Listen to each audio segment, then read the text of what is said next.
Hi viewers, welcome to this channel.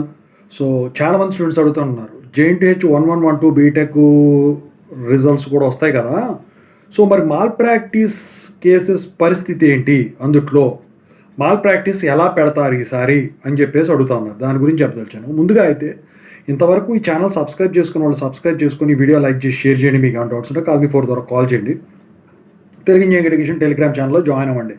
ఇక టాపిక్లో వెళితే ఏంట్రా బాబు అంటే, మాల్ ప్రాక్టీస్ అనేది వచ్చేసరికి ఏంటంటే -3 అనేది ఖచ్చితంగా పెడతారండి. అది కూడా ఎలా, ఇప్పుడు మీరు కనుక కాపీ చేసేటప్పుడు కనుక అబ్జర్వర్ కానీ ఇన్విజిలేటర్ కానీ పట్టుకొని మీతో కనుక ఫామ్ ఫిల్అప్ చేపించి మీ దగ్గర చిట్టీలు కనుక పట్టుకున్నట్టయితే వాటినేమో బుక్లెట్కి స్టాంపులు చేసి మీతోనే బుక్లెట్ అంతా కొట్టేపించి, కొంతమంది కొట్టేపించకుండా ఎగ్జామ్ సెల్లో సబ్మిట్ చేసి యూనివర్సిటీకి పంపిస్తారు. అప్పుడు యూనివర్సిటీ మాల్ ప్రాక్టీస్ పడుతుంది.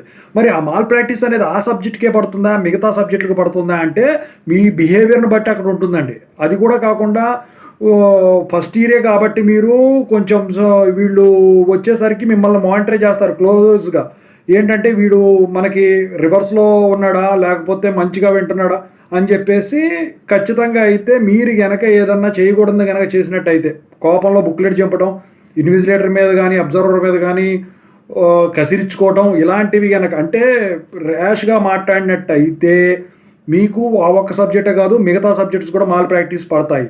కాదు ఆ ఒక్కటే చేశారనుకోండి, మీతో ఫామ్ ఫిల్ చేపిస్తారు కదా, ఆ ఫామ్లో ఆ ఒక్క సబ్జెక్ట్ మాత్రమే వాళ్ళు రాయబడతాయి. పోయినసారి ఏమైందంటే ఆ ఒక్క సబ్జెక్ట్కే కాకుండా మిగతా సబ్జెక్ట్స్ కూడా వీళ్ళు మాల్ ప్రాక్టీస్ ఇవ్వడం అయితే జరిగిందనమాట. ఈసారి అది రిపీట్ కాదని చెప్పేసి నేనైతే బలంగా భావిస్తా ఉన్నా. మరి మీరేమనుకుంటున్నారు చెప్పండి.